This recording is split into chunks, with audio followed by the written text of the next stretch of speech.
1442년 여름 11살 소년 드라큘라가 설레는 마음으로 말에 올라탑니다. 왈라키아의 군주였던 아버지와 그리고 7살 남동생 그리고 또 수행원들까지 함께 먼 여정을 떠나기로 한 날입니다. 목적지는 바로 이웃의 강대국 오스만 제국의 수도 에디르네였습니다. 이 오스만 제국에서 갑자기 아버지를 부른 거예요. 2주 만에 오스만 제국에 도착을 했는데 어서 끌고 가라! 드라큘라 가족은 난데없이 지하 감옥에 갇힙니다. 사람 불러놓고 그러니까요. 무슨 짓이에요 이게? 그 당시에 왈라키아는 서쪽의 가톨릭 세력 헝가리와 동쪽의 이슬람 세력 오스만 제국 사이의 샌드위치와 같은 존재였습니다. 딱 중간에 껴있죠. 엄청 시달릴 것 같죠. 그럼 헝가리한테도 치고 오스만한테도 치고 이렇게 딱 낑겨 있네요. 많이 치였을 것 같아요. 특히 중세에는 오스만 제국이 발칸 전역으로 세력을 급격하게 확장하던 시기입니다. 헝가리 왕국은 오스만 팽창을 막기 위해서 발칸 지역에 있는 여러 공국들을 그 완충지대로 왕충지대로 이제 사용하는 거죠. 그 중 하나가 사실 왈라키아였습니다. 왈라키아가 친헝가리로 기울자 당연히 오스만 제국은 못마땅해 하겠죠, 그죠? 그래서 도착하니까 아까 이야기한 것처럼 이게 바로 함정이었습니다. 그랬구나. 드라큘라의 아버지 블라드 공은 어린 두 아들을 그곳에 볼모로 잡힌 채 왈라키아로 다시 돌아오게 됩니다. 그리고 5년이 지났는데요. 충격적인 소식이 들려옵니다. 블라드 2세 대공께서 사망하셨습니다. 드라큘라의 아버지가 반역자들에게 암살을 당한 겁니다. 그리고 심지어 드라큘라의 형은 달군 쇠꼬챙이로 눈을 찔리고 생매장됐다는 소식까지 아우. 함께 전해집니다. 이렇게 잔인해요. 곧 아버지가 데리러 오실 거란 그 믿음만으로 버텨온 16살의 드라큘라. 심정이 어땠겠습니까? 자, 그리고 다음 해 내 아버지, 내 형님의 원수들을 가만두지 않겠다. 드라큘라가 왈라키아로 쳐들어갑니다. 오스만 제국의 군대를 이끌고 쳐들어갑니다. 등에 졌구나, 네네. 등에. 사실 드라큘라의 아버지죠. 블라드 2세는 두 아들이 오스만 제국의 볼모로 잡혀 있었기 때문에 친오스만 정책을 펼칠 수밖에 없었어요. 당연히 헝가리는 반갑지 않은 일이겠죠. 그게 싫었구나. 자, 그렇게 드라큘라는 아버지가 빼앗긴 군주 자리를 다시 탈환합니다. 하지만 이게 2달밖에 못 가요. 왜요? 2달밖에. 귀족들이 다 저쪽 편으로 넘어가 있었어요. 그러니까 원래 있던 귀족들이 근데 있는데. 원래 헝가리 편 헝가리 쪽으로. 쪽으로. 결국에 2달 만에 다시 쫓겨납니다. 그리고 무려 8년 동안을 여기저기 떠돌다가 결국 어마어마한 후원자를 등에 업고 다시 왈라키아로 돌아옵니다. 이번에는 아버지와 형을 몰아낸 헝가리 왕국의 강력한 실권자와 손을 잡은 겁니다. 반대편이랑 손을 그렇죠. 잡았네요. 뭐야? 약소국의 배죠. 그러니까 강대국 사이에 끼어 있으니까 정치가 상당히 어려운 거죠. 당시는 오스만 제국이 유럽 진출을 본격화하던 시기였어요. 네네. 아마도 드라큘라는 개인적인 원한은 뒤로 하고 그 원수 밑으로 들어가서 진짜 원수부터 잡겠다고 결심을 한 거겠죠. 진짜 원수가 누굴 거야? 드라큘라 백작은 당시 왈라키아의 귀족들이 자신의 아버지와 형의 진짜 원수이고 이 나라를 팔아먹는 매국노들이라고 생각을 했어. 이 사람들은 보통 헝가리와 결탁한 내부 귀족들이었어요. 당시 이들은 권력을 쥐고 오로지 자기 이익만을 챙겼죠. 그래서 그는 가장 먼저 손봐야 할 세력, 즉 부패한 왈라키아 귀족들을 척결하기 시작했습니다. 물론 그의 방식은 잔인했죠. 이제 우리가 보기엔 뭐 아주 가격하고 잔혹하고 뭐 그렇지만 다른 관점에서 보면 부패와 배신을 뿌리 뽑고 국가의 중심을 바로 세우려는 그런 시도였던 셈이죠.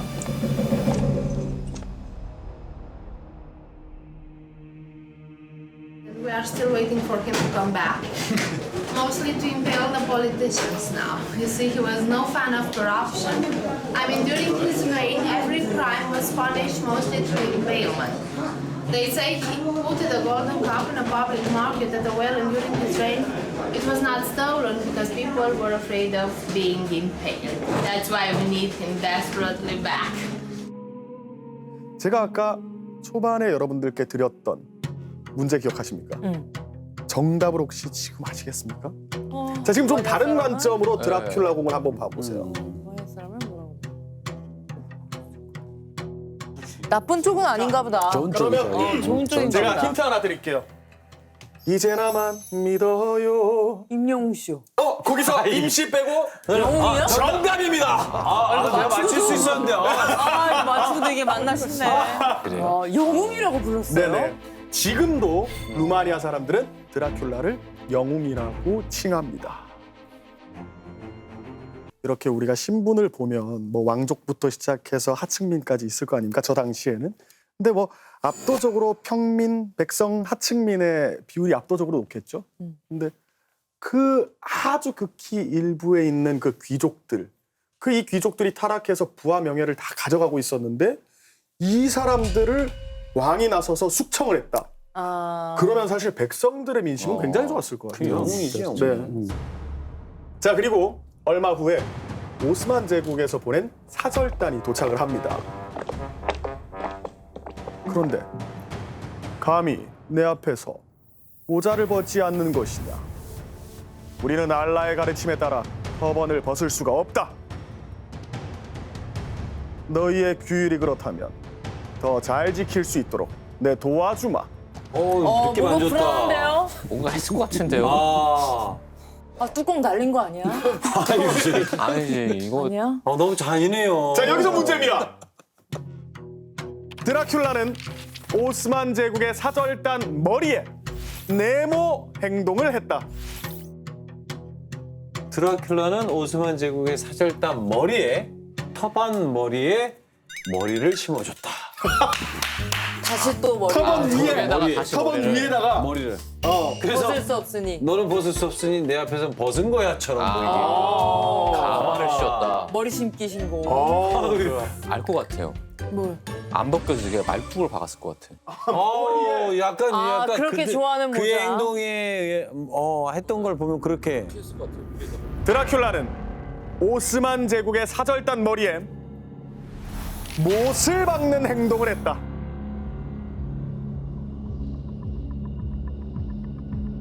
일부러 그랬던 겁니다. 당시 드라큘라는 아버지처럼 오스만 제국의 공물을 바치고 동시에 헝가리 왕국의 충성을 맹세하는 줄다리기 외교를 하고 있었는데 시간이 지나면서 오스만 제국의 요구가 점점 더 도를 넘기 시작하죠. 그래서 드라큘라는 아예 관계를 완전히 끊어버리기로 결심을 합니다. 그리고 그 결심을 이렇게 극단적인 방법으로 보여준 거죠.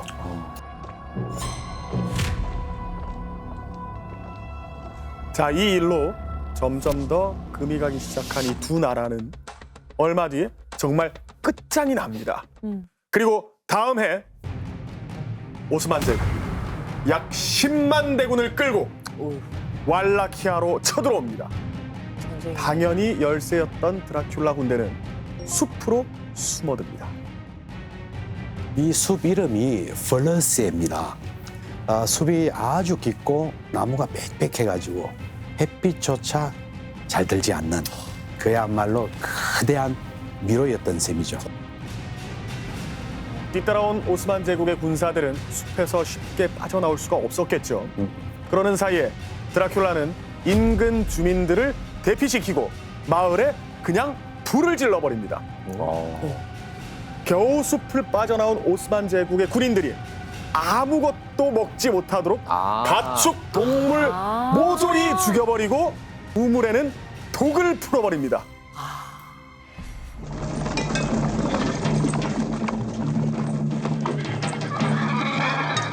이른바 청야 전술을 사용한 겁니다.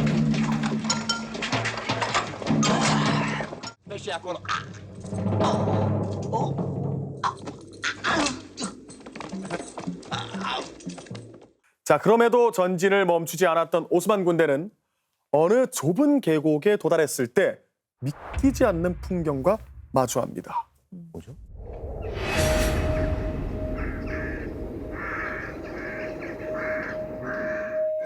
다가가면 다가갈수록 세상에 썩은 내가 진동을 해요. 말뚝에 꿰인 오스만 군사들의 시체 숲이었어요. 시체 숲. 시체 숲의 길이가 무려 1.6km.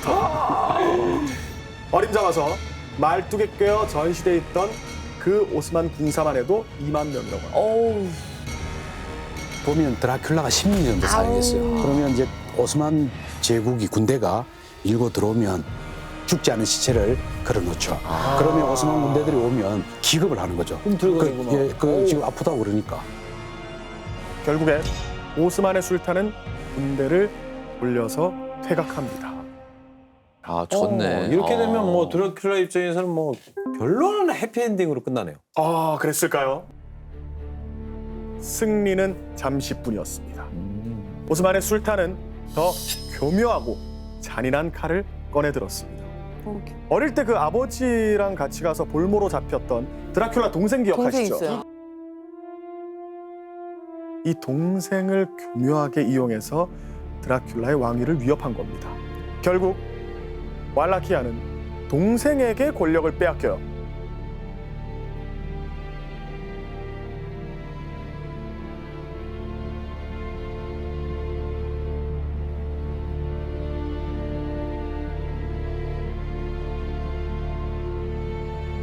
드라큘라의 운명은 처음부터 끝까지 외세의 손아귀에 있었다고 보면 됩니다. 오스만 제국의 지원으로 군주가 되었다가 헝가리 왕국의 배신으로 결국 포로가 된 셈이죠. 사이에 낑겨가지고 그렇게 된 거네요, 사실. 그러니까 본인은 그렇게 생각을 전혀 못하고 간 거잖아. 또 거기도 마찬가지로.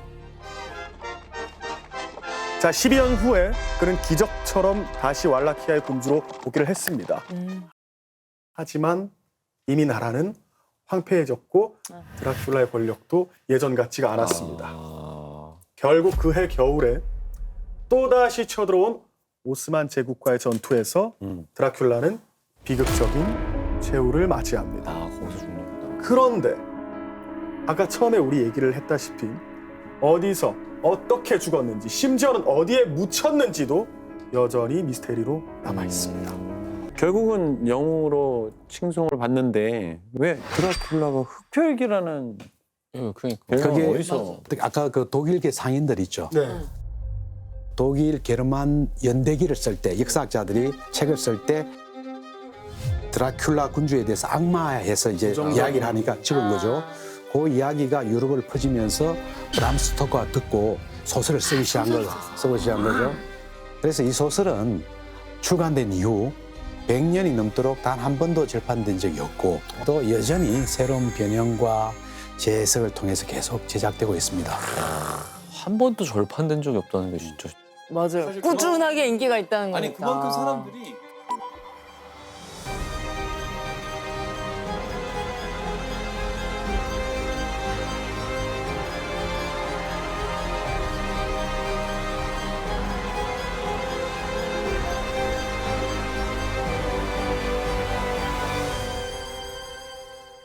자, 최근에 우리 과학자들이 드라큘라가 직접 쓴 친필 편지를 분석했는데 거기서 아주 놀라운 게 하나 발견이 됐습니다. 특수 기법으로 편지에서 단백질을 채취했는데 단백질이랑 혈액 성분이 같이 나왔다고 합니다. 아, 편지에서요? 그게 뭐 어떤 의미? 어떤 의미입니까? 피가 묻었겠죠, 어떤 식으로든. 근데 이제 우리가 드라큘라가 흡혈귀일 것이다라고 추정을 하면서 생각을 해보면 드라큘라가 혹시 혈루증을 앓은 게 아니었나. 혈루증? 눈물에 피가 섞여서 나오는 증상이에요, 이거는. 굉장히 드물거든요. 근데 뭐 너무 스트레스를 많이 받았거나 뭐 호르몬이 이상됐거나 혹은 특수한 유전 질환이 있으면 생길 수가 있는데 이 병에 걸리면은 약간 피눈물 흘리는 것처럼 보일 수가 있거든요. 그러니까 그걸 보면서 뭔가 이런 상상을 해봤을 수 있겠죠, 사람들이.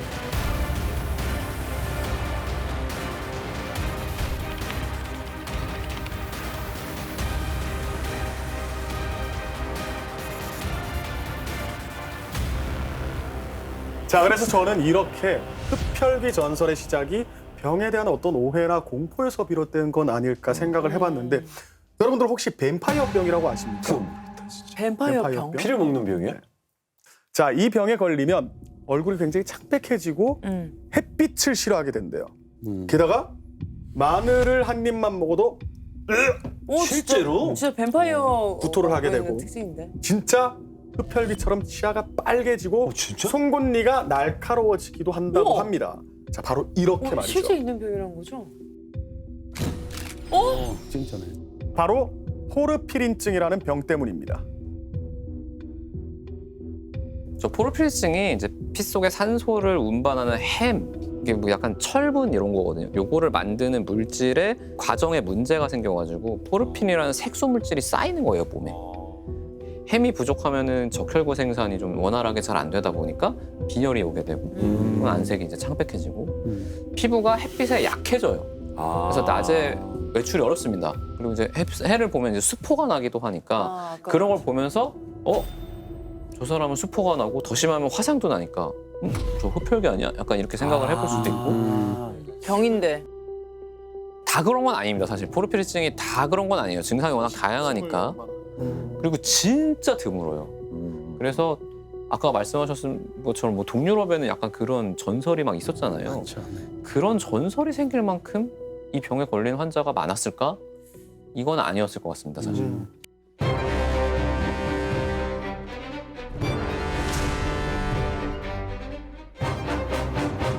하루아침에 수백 수천 명의 목숨을 앗아갔던 유럽의 그 무시무시한 병과 연관이 있진 않을까. 자, 여러분들 보신 적 있으시죠? 부리 모양의 가면과 긴 망토. 자, 당시에 유행하던 흑사병, 페스트와 사투를 벌인 역병 의사입니다. 저게 이제 이렇게 부립처럼 돼 있는 거는 안에다가 향초 같은 걸 넣어가지고 그 냄새로 퍼진다고 생각을 했기 때문에 그때는 냄새가 안 나게 하려고 한 거고. 일부러. 네, 이렇게 해서 안에다가 향초를 막 넣은 거예요. 그리고 지팡이 들고 다니는 거는 환자가 가까이 오면은 밀어내려고. 왜냐면 아, 가까이 정말요? 걸리니까. 그 정도예요? 이렇게. 지금은 이제 흑사병이 쥐에 있는 쥐벼룩에 기생하는 페스트균이 퍼지면서 생기는 병이라는 걸 알고 있지만 그때는 몰랐으니까 그냥 공포 그 자체였겠죠. 대유행할 때는 뭐 유럽의 3분의 1, 그렇죠. 많게는 절반 가까이 사망한 걸로 추정을 하고 있거든요. 정말 인류 역사상 최악의 팬데믹 중에 하나거든요.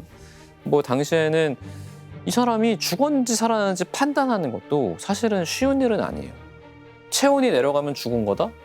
아닐 수도 있잖아요. 네. 그리고 심장이 안 들리면 죽은 거다? 근데 청진기도 없으니까 우리가 뭐 심장이 약해졌으면 박동이 약해진 상태면 모르잖아요. 그럼 살아있는 채로 그냥 매장을 하게 되는 경우도 꽤 있는 거죠. 자, 그런데 그중 일부가 무덤 속에서 깨어나서 기어 나왔다면 어떨까요?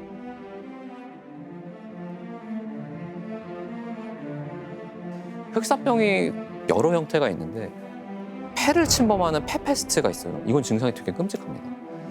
폐가 망가지니까 기침을 하면 이제 피가 섞인 가래가 막 객혈을 하거든요. 근데 이제 그렇게 해서 묻었는데 이 환자가 창백한 얼굴로 입가에 피가 묻은 채로 집에 찾아왔어요. 그러면 죽은 자가 다시 살아났다. 아까 그리고 제가 저거 얘기한. 흡혈귀였다. 이렇게 생각해 볼 여지가 있죠, 사실은. 자, 그런데 여러 질병 가운데에 흡혈귀 전설 탄생에 가장 많은 영향을 준 건 바로 이 병이 아니었나 싶은데요.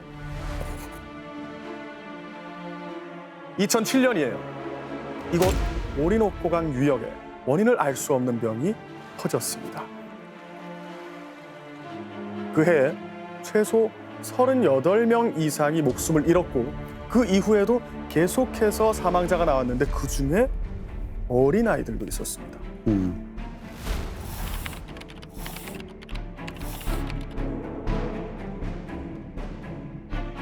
희한하게도 피해자들의 증상을 살펴보니까 무언가에 물린 자국이 있고 빛이라는 자극에도 굉장히 예민하게 반응하거나 물을 두려워했다고 해요. 밤마다 이상 행동을 보이기도 하는데요. 열심히 조사한 끝에 그 범인을 검거합니다. 확인하시죠. 박쥐예요? 범인은 바로 흡혈박쥐입니다. 크기는 엄지손가락만한데 굉장한 대식가라서 20분 넘게 피를 빨면서 자기 몸무게의 40% 이상의 피를 마신대요. 아, 저게 요만해요. 이렇게 저렇게 빨아먹는데 뭐 동물들이 눈치를 못 챕니까? 말도 안 돼. 모기한테 물릴 때도 잘 모르잖아요. 모기를 모르지 조그마니까. 그리고 걔가 마취를 시키거든요. 흡혈 박쥐 침에도 국소마취 성분이 있어요. 어머. 되게 체계적이네요. 네, 그리고 피를 굳지 않게 하는 강력한 항응고 효소도 있어요. 거머리나 뭐 이런 것도 그래야지 그렇잖아요. 먹으니까. 왜냐면 그래야 피가 이게 혈관에 콱 이를 넣어서 빨아먹는 게 아니고 상처를 해서 핥아먹는 거니까 그 정도 상처는 시간 지나면 응고가 되잖아요. 맞아요. 그러지 않게 항응고 효소를 내가지고 이제 피를 계속 흘러나오게 하고 배가 부를 때까지 막는 거죠. 근데 이 흡혈박쥐가 동물 피만 먹는 게 아니고 사람 피도 먹고 피만 먹는 게 아니고 콱 무니까 병도 옮길 수 있는 거죠. 그렇지. 그 병이 광견병입니다. 이때 베네수엘라 사람들이 흡혈박쥐한테 물렸고 그 박쥐가 광견병 바이러스를 사람들한테 퍼뜨려가지고 그렇게 많은 사망자들이 나온 거죠.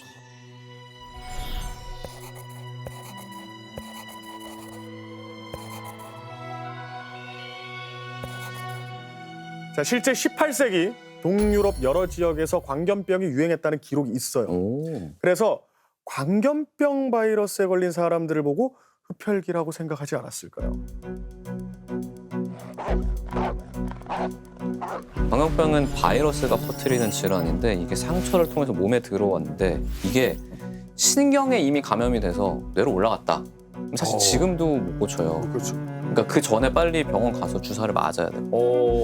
그러니까 물림으로 시작이 되니까 일단 이게 전설이랑 비슷하고 발병이 되면은 빛이나 소리 같은 자극에 굉장히 예민해지고 그리고 이제 물을 두려워하고 이게 흡혈귀들도 성수를 뿌리면 뭐 이렇게 도망갔다 이런 맞아요, 얘기가 맞아요. 있잖아요. 근데 그냥 물을 무서워하니까 이렇게 보이는 건데 사실은 이게 공수증이라고 하지만 실제로는 물을 먹으려고 하는 건데 그러면 이제 근육이 막 경련을 해가지고 너무 고통스러운 거예요. 그럼 뭐 마늘이라든지 이런 것도 당연히 못 먹는 네, 거예요. 그렇게 되니까 이제 거품 물고 막 이렇게 고통스러우니까 그런 표정을 짓는 건데 그게 잘 모르는 사람이 볼 때는 나를 물려고 송곳니를 하는 건데. 송곳니를 이렇게 하는 건가 이런 생각이 들 수 있죠 사실은. 그리고 이제 뭐 이렇게 뇌까지 다 침범을 한 경우에는 이제 뭐 경련도 있지만 막 배회하기도 하고 그러니까 밤에 막 왔다 갔다 하면은 어이씨 저거 비슷한데? 흡혈귀 아니야? 약간 이런 생각할 수도 있고요.